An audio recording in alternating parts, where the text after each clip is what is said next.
공무원 연금 개혁 여야 협상이 이제 내일이 국회 본회의 마지막 날이기 때문에 오늘은 타결이 돼야 되고 타결될 가능성이 상당히 있는 것으로 봤는데 조금 전 전해드린 대로 문영표 보건복지부 장관의 예상치 못한 발언이 새로운 변수로 등장했습니다. 이동우 저희 YTN 정치 담당 부국장 나와 있습니다. 어서 오십시오. 네, 안녕하십니까. 문영표 장관 발언이 어디서 나온 발언인가요? 예, 오늘 보건복지위원회가 있었는데요. 그래서 김재원 의원이 질의한 데 대한 답변으로 이런 얘기가 나온 것으로 알고 있습니다. 예. 김재원 의원이 나오셨으니까 한번 의견을 물어보겠다. 현재 야당에서 지금 문영표 복지부 장관의 발언에 대해서 상당히 문제 제기를 많이 하고 있는데 이에 대해서 어떻게 생각하느냐 이렇게 물어봤습니다. 그러니까 그에 대해서 문영표 장관이 틀린 말을 하는 것이 하나도 없다. 정확히 통계에 기초해서 얘기한 것이고 뭐 틀린 부분이 있으면 책임을 지겠다 이런 식으로 상당히 이해상 외의 강경 발언을 쏟아낸 거죠. 어떻게 보면 본인의 입장에서는 이제 소신을 말한 것인데 지금 사실 여야 간에 어느 정도 이제 타결이 이루어지기는 문영표 복지부 장관이 자신의 어떤 과격한 발언에 대해서 사과하는 선에서 여야가 어느 정도 타협점을 찾아가고 있는 그런 상황이었었거든요. 그렇기 때문에 지금 오늘 내일 공무원 연금 협상안이 이제 타결될 가능성이 매우 높아진 상황에서 일종의 악재다 이렇게 볼 수 있겠습니다. 네. 야당이 문제로 삼고 있는 것이 50% 여야가 합의했던 대로 소득 대체 50%로 높이려면은 연금을 지금보다 2배 더 내야 된다. 그 발언에 대해서 문제 삼고 있는 거죠.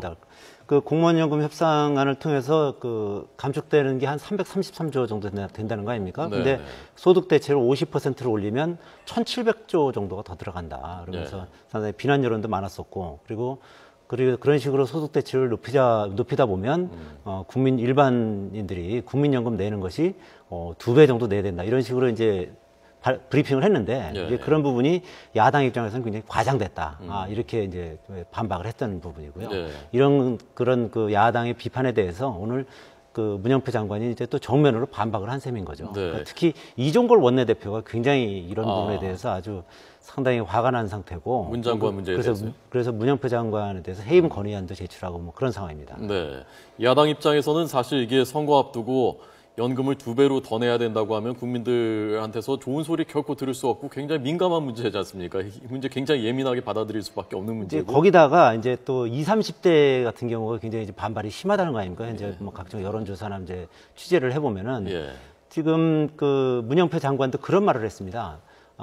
이 젊은 세대에 대한 기성세대의 이건 도적질이다 이런 식으로 좀 강경한 발언을 쏟아냈거든요. 특히 그런 부분에 대해서 야당 측에서는 굉장히 이제 화가 나 있고 반발을 하는 겁니다. 결국 야당의 지지층이 20, 30대에 많이 몰려 있는데 20, 30대의 어떤 반발을 살 수 있는 이제 그런 부분이거든요. 그래서 지금 야당 입장에서는 이런 문영표 장관의 발언을 그대로 넘어가기는 쉽지 않은 그런 상황이다 볼 수 있겠습니다. 그런데 문영표 장관이 물론 정치인은 아닙니다만 지금 돌아가는 상황을 알 테고 협상이 어떻게 되고 있다는 것을 대략은 알 텐데 그 분위기를 알 텐데 그러면 좀 가만히 있든지 좀 자제를 하든지 해야 될 텐데 오늘 뭐 소신 발언이라지만 이런 발언이 이거 정치적인 감각이 없는 건가요? 그렇습니다. 저도 그 부분이 좀 의문인 게 또 이거 질문한 의원이 김재원 의원 친박 실세 아닙니까? 현재 그리고 청와대 정무 특보고요. 그래서 사실 어떻게 보면 이것이 무슨 정치적 복선이 깔려 있는 것이 아닌가 뭐 그렇게 볼 수 있는 소지도 있겠습니다만 뭐 상식적으로 봤을 때 그런 뭐 정치적 복선이라기보다는 그냥 우연히 어떻게 생각하느냐라고 물어봤는데 이에 대해서 어떻게 보면 문영표 장관이 돌직구를 날린 셈이 된 거죠. 본인은 소신이라고 생각하니까 그렇습니다. 그냥 있는 대로 얘기한 거군요. 아까 말씀드렸지만 여야 간에 지금 여야 원내대표가 지금 막 지금 협상을 하고 있습니다. 그리고 상당 부분 문영표 장관이 사과를 하면서 50% 정도는 이제 소득 대출 50%를 기재는 하되 뭐 타당성이나 어떤 적정성을 검토해서 한다 이런 식으로 상당 부분 지금 협상에 근간이 나와 있는 상태거든요. 그런데 지금 이런 발언이 나왔기 때문에 좀 상당한 걸림돌로 작용할 가능성이 높다. 여야가 만약에 그 방안에 합의를 한다고 하더라도 문 장관 입장에서 지금 이렇게 얘기해놓고 그걸 사과한다는 거 완전히 뒤집는다는 것도 쉽지 않겠는데요? 이제 그러려면은 이제 상당한 대내외의 어떤 압력이랄까요? 아니면 여론이라든지 이런 부분이 좀 작용을 해야만 가능하지 않을까 그런 생각을 해봅니다. 아직 지금 여야 반응은 아직 안 나온 거죠. 이 문 장관 발언에 대해서. 야당에서는 아무래도 상당히 격앙된 반응이 나오는 것이 명약화나 하겠죠. 여당 입장에서도 좀 곤혹스럽죠. 지금 협상해야 되는데 그렇게 하려고 했는데. 그렇습니다. 지금 유승민 원내대표도 오전에 기자들하고 만나서 비슷한 취지의 얘기를 했거든요. 네. 문영표 장관이 뭐 사과하는 선에서 하면 대충 타협이 되지 않겠느냐. 그리고 내일이 데드라인인데 오늘까지는 오늘 원내대표 협상에서 최종적으로 타결을 짓겠다 이런 의지를 강하게 피력을 했고요. 네. 그리고 우리 취재 기자가 취재한 바에 의해서도 상당 부분 그런 컨센서스가 이루어지는 상태였습니다. 그런데 좀 이게 막판 변수가 되겠다 이렇게 볼 수 있겠습니다. 네. 어쨌건 이제 내일도 안 되면 여야 모두 굉장히 부담이 있는 문제지 않습니까? 그렇습니다. 이 문제가 예. 또 언제 될지 모르고 예. 이번에 겨우 그 합의안 가깝게 마련을 해놨는데 예. 그러면 어떻습니까? 이것 때문에 완전히 뒤집어질 가능성도 있습니까? 아니면 그래도 어쨌건 절충을 해서 내일은 될 가능성이 더 높습니까? 제가 보기에는 뭐 이런 문영표 장관의 돌출발언이 나왔다고 해서 네.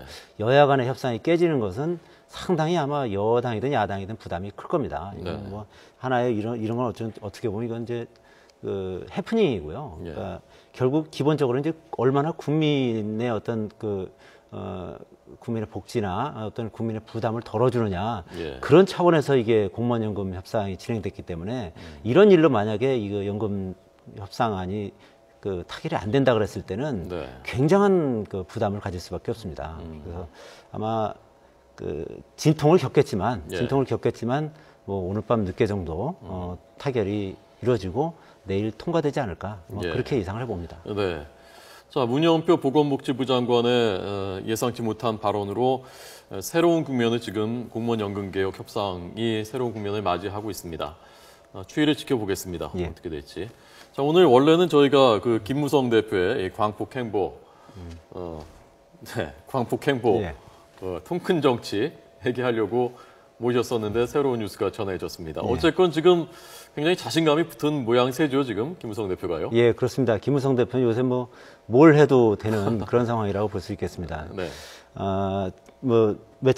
얼마 전에는 노무현 전 대통령 6주기 거기 갔었고요. 그리고 그 전에는 5.18 민주화운동 기념식에 참석을 했었고요. 예. 그리고 어제는 구미를 갔다가 박정희 전 대통령 생가를 방문해서 네. 직접 헌화도 하고 방명록에 서명도 했습니다. 방명록에 서명하기를 박정희 전 대통령의 조국 근대화 정신을 이어받아서 국가 개조에 헌신하겠습니다. 이런 내용을 적었습니다. 네. 특히 아시다시피 박정희 아버지인 박정희 전 대통령에 대한 생각이 상당히 애틋하지 않습니까? 예. 그런 면에서 김무성 대표가 박정희 전 대통령의 구미 생가를 방문했다는 것은 일종의 박근혜 대통령에 대한 구애라고 할까요? 그런 제스처라고 볼 수 있겠습니다. 사실. 저 갔습니다 하는 거죠? 그렇습니다. 저희 지금 갔습니다. 구국의 영웅, 불세출의 영웅이라는 말을 했나요? 불세출의 영웅. 예, 그렇습니다. 불세출의 영웅이라는 말. 상당히 좀 극찬을 했죠. 예. 그리고 또 그 전에는 또 노무현 전 대통령에 대해서도 또 극찬을 했습니다. 예. 그러니까 일종의 통합의 리더십이랄까요? 예. 영혼함을 어우르는 예. 그런 통합의 리더십을 좀 보여주면서 나름대로 지금 대선 주자 지지율 1위를 달리고 있지 않습니까? 이제 예. 그런 부분을 공고히 하겠다, 그런 포석이라고 볼 수 있겠습니다. 네. 자, 그러면 김무성 대표가 박정희 전 대통령에 대해서 한 발언, 그리고 노무현 전 대통령에 대해서 한 발언 직접 이어서 한번 들어보겠습니다. 보시죠. 우리나라 초기의 경제 발전 전략은 불세출의 영웅이셨던 못 사는 대한민국을 이렇게 잘 사는 대한민국으로 만들어주신 박정희 대통령에 의한 특정 지역을 집중 선도적으로 발전시키는 불균등 발전 전략이라고 할 수 있습니다. 제가 노무현 전 대통령을 과거 비판을 많이 했습니다만은 이 역사라는 것은 공과 과를 구분해서 이제 과는 그만 따지고 공을 높이 평가해서 국민 통합의 그런 시대를 우리가 발전해 가야 되겠습니다만은 노무현 대통령이 잘한 것이 지방 등권을 위해서 굉장히 노력한 그런 사람이었습니다. 네, 우리가 광폭이란 말을 하는데 좋은 의미건 나쁜 의미건 폭이 지금 네. 박정희 전 대통령부터 노무현 전 대통령까지 굉장히 크지 않습니까? 예, 스펙트럼이. 그렇습니다. 예. 그래서 지금 다 막 넘나들고 있단 말입니다. 예, 지금. 예. 지금 녹취 구성을 보셨습니다만 예. 그 박정희 전 대통령은 뭐 불가피하게 붉은둥 전략을 펴서 국가를 발전시켰다. 뭐 그런 얘기를 한 거고요. 노무현 전 대통령은 아주 그 전국을 갖다가 뭐 지역 균등 발전을 시켰다. 특히 뭐 혁신도시 같은 걸 만들어서 여기 어제 방문했던 뭐 김천 구미 지역 같은 경우도 혁신도시를 통해서 완전히 상전벽해가 이루어졌다. 이런 식으로 이제 표현을 했습니다. 그러니까 결국은 이제 이 그 김무성 대표가 PK 출신 아닙니까? PK 출신이다 보니까 이제 TK 지역에는 조금 좀 취약한 측면이 있는데 이렇게 구미 지역 가가지고 이렇게 방문하면서 박정희 전 대통령에 대한 이제 극찬을 함으로써 그쪽 지역의 민심도 확보를 하고 또 뭐 얼마 전에 광주도 방문하고 그다음에 김해 그 노무현 전 대통령 묘역도 방문하고 그러면서 그러니까 나름대로의 어떤 이 덩치에 맞는 그런 어떤 포용의 리더십 뭐 이런 거를 보여주려고 노력하는 뭐 그런 과정이라고 볼 수 있겠습니다. 덩치에 맞게. 예. 아마 지금 여권 지지자들 입장에서도 그렇고 야권 지지자들 입장에서도 그렇고 궁금한 것 중에 하나가 어찌 보면 제일 궁금한 것이 김무성 대표가 지금 그래서 대권 가도에서 아주 유리한 그 궤도를 지금 본궤도에 올라간 것이냐 아니면 그렇게까지 보기에는 아직 이른 것이냐 지금 잠깐 그 반짝하는 것이냐 그 부분일 것 같거든요. 이 부국장님께서는 어떻게 판단하십니까? 당연히 이른 것이죠. 지금 뭐 아직 그 대선이 2년 반 정도 남아 있고요.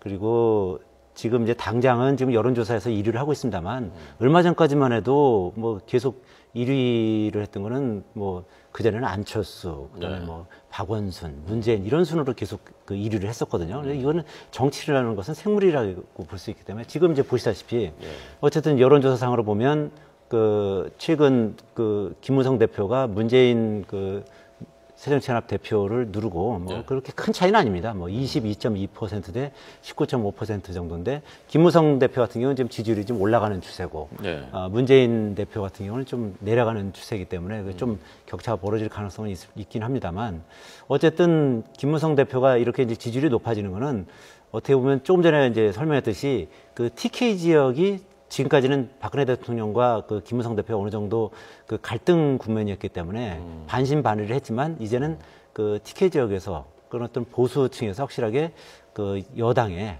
여권의 대선 주자라는 걸 확실하게 이제 인증을 했다. 뭐 그런 의미는 있다고 볼 수 있겠습니다. 그리고 앞으로도 뭐 좀 많이 남아 있습니다. 그리고 대선 2, 3년 전에 그 대선 지지율 1위 했던 사람이 대선까지 직접 그 대권을 잡은 경우가 거의 없습니다. 그렇기 때문에 뭐 앞으로도 많은 그 과정이 남아 있고 험로가 예상된다 이렇게 볼 수 있겠습니다. 어쨌건 김무성 대표 입장에서는 박근혜 대통령과의 관계를 잘 가져가는 것이 유리하다고 판단을 한 것이고 지금까지 계속 그런 그 기조를 유지하지 않았습니까? 그렇죠. 그런데 어제 나온 발언에서는 그 공천권을 청와대에서 빼앗는다라는 표현을 썼단 말입니다. 빼앗는다. 이것은 어떤 의미입니까? 이 부분은 그 김무성 대표는 이 공천과 관련해서는 아주 거의 트라우마 같은 게 있는 겁니다. 두 번이나 본인이 공천에서 떨어졌거든요. 낙천한 그 두 번의 아픈 경험이 있기 때문에 지금도 대표하기 전에 재보선에 남의 지역구에서 이제 재보선을 통해서 들어와서 이제 대표까지 올라온 거 아닙니까? 그 과정도 사실 쉽지 않았죠. 물론 뭐 하여튼 그런 경험이 있기 때문에 공천을 그 당원과 국민에게 돌려줘야 된다. 그런 그 아주 강박관념이 있습니다. 그래서 이제 오픈 프라이머리라 가지고 이제 국민 경선제 통해서 해야 된다. 이제 그 생각이 강하고요. 정당 민주주의를 반드시 실현해야 된다. 이런 아주 확고한 신념이 있습니다. 그렇기 때문에 아마 그런 어떻게 보면 조금은 과격한 멘트가 좀 나왔는지 모르겠습니다만 현재 상태에서는 그 청와대는 대통령과 각을 세우는 거는 그야말로 시기상조죠. 그러니까 대통령과 각을 세워서 그 현직 대통령과 각을 세워서 대통령이 된 케이스는 거의 없습니다. 예를 들어서 그 김영삼 대통령 때 이회창 후보 그리고 노무현 대통령 때 그 정동영 후보가 대통령과 상당히 좀 그 껄끄러웠습니다. 그 대통령이 결국 안 됐죠. 그러니까 결국 그 대통령은 그 누군가를 후보를 만들거나 대통령을 만들 수는 없지만 안 되게 할 수 있는 힘은 충분히 있는 거거든요. 더더군다나 박근혜 대통령은 아주 탄탄한 고정 지지층이 있고 또 지역 또 기반이 있고 그렇습니다. 그 항상 지금 여러 가지 어려움을 겪고 있지만 뭐 한때는 뭐 30% 이하까지도 내려갔지 않습니까? 지금은 그런데 뭐 전반적으로 다 40% 전후의 어떤 지지율을 보이고 있고 그런 그 아주 탄탄한 지지층이 있기 때문에 특히 뭐 TK라는 확실한 그 지지 기반이 있고 또 보수층 그 지지가 탄탄하지 않습니까? 그렇기 때문에 그 대통령과 각을 세우는 거는 대단히 그 위험한 전략이다. 예. 그럼 본인도 알고 있고 아마 그거는 아마 그 참모들도 아마 그런 생각을 하고 있을 겁니다. 예, 알겠습니다. 오늘 전국 분석 YTN 이동우 정치 담당 부국장에게 들었습니다. 고맙습니다. 예.